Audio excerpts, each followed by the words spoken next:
नमस्कार, मेरा नाम है विशाल भारद्वाज और आप देख रहे हैं द एचडी न्यूज़। बिहार में 2 सीटों पर उपचुनाव होने हैं और इसको लेकर राजनीतिक सरगर्मियां तेज हो गई है। और इस उपचुनाव में खास बात यह है कि बिहार में विपक्ष में जो महागठबंधन है उसकी जो 2 बड़ी पार्टियां हैं, राजद और कांग्रेस, वो इस चुनाव में आमने सामने हैं और दोनों सीटों पर दोनों पार्टियों ने अपने अपने उम्मीदवार उतार दिए हैं। और उसके बाद दोनों पार्टियों के नेता एक दूसरे के खिलाफ बयानबाजी कर रहे हैं। भक्तचरण दास ने तेजस्वी यादव पे ये बड़ा आरोप लगा दिया है कि तेजस्वी यादव बीजेपी से मिल रहे हैं, उनकी विचारधारा जो है वो भाजपा से मिल रही है। उन्होंने साफ तौर पे तो नहीं कहा, लेकिन इशारों इशारों में उन्होंने ये बात कह दी। और क्या कुछ कह रहे हैं बिहार कांग्रेस के प्रभारी भक्तचरण दास, आइए हम आपको सुनाते हैं।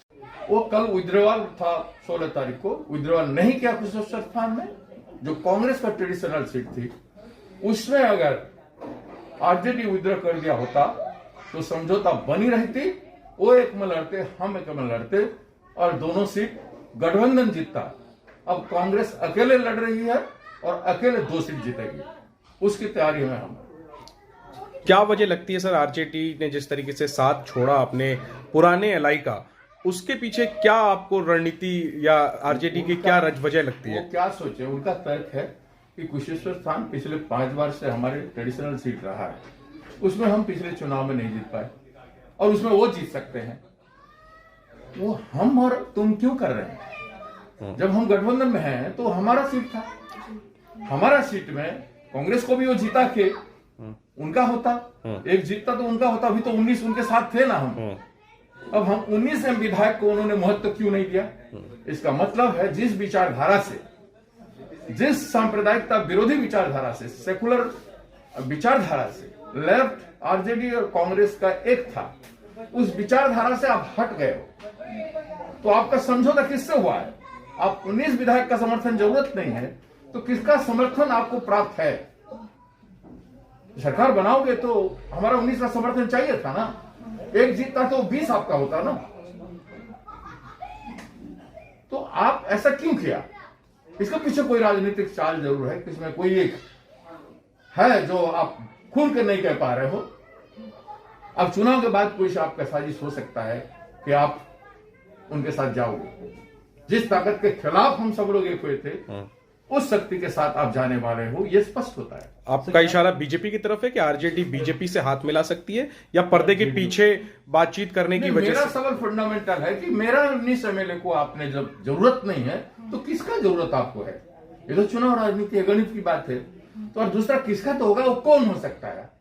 आज के दिन जिस पार्टी के खिलाफ हम लोग सब एक हुए थे, वो पार्टी हो सकता है। तो आपने सुना कि किस तरीके से भक्तचरण दास ने तेजस्वी यादव पे बड़ा हमला किया और कहा कि हमने जिस विचारधारा को हटाने के लिए बिहार में गठबंधन किया था, तेजस्वी यादव को लग रहा है कि उसी विचारधारा से समर्थन मिलता हुआ नजर आ रहा है। उसको लेकर राजद से राज्यसभा सांसद मनोज झा ने पलटवार किया है और उन्होंने भक्तचरण दास को नसीहत तक दे डाली।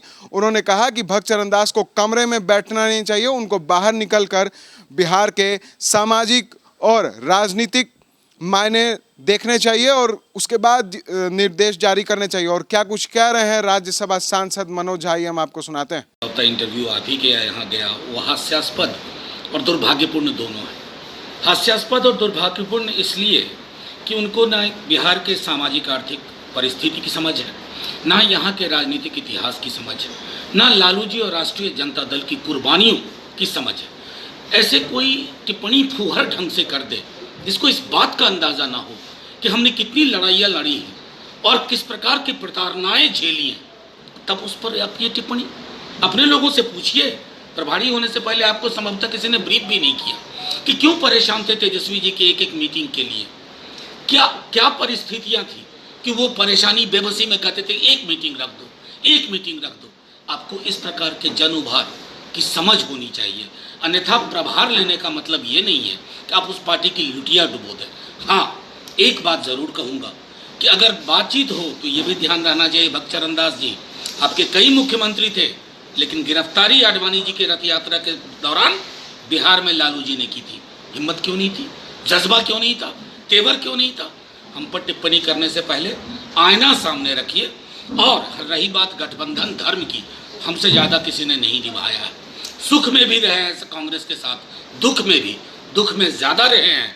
और अभी गठबंधन धर्म का ध्येय है कि किसी भी प्रकार भाजपा जदयू को शिकस्त देना, और वो हम आपको दे के दिखाएंगे। हाँ, लेकिन इतना आग्रह आपसे पुनः करते हैं, प्रभार लेने से पहले, प्रभारी कहलाने से पहले थोड़ी बहुत यहाँ की समझ रखिए, राजनीति की समझ रखिए। ड्राइंग रूम में बैठ करके ज़मीनी हकीकत आप नहीं समझ पाएंगे। तो आपने सुना कि किस तरीके से राज्यसभा सांसद मनोज झा ने कहा कि कांग्रेस को राजद के बलिदान और लालू यादव के बलिदान के बारे में जरा भी जानकारी नहीं है, उनको ये जानकारी प्राप्त कर लेनी चाहिए। ऐसी तमाम खबरों के लिए बने रहें द एसडी न्यूज़ के साथ और देखते रहें द एसडी न्यूज़।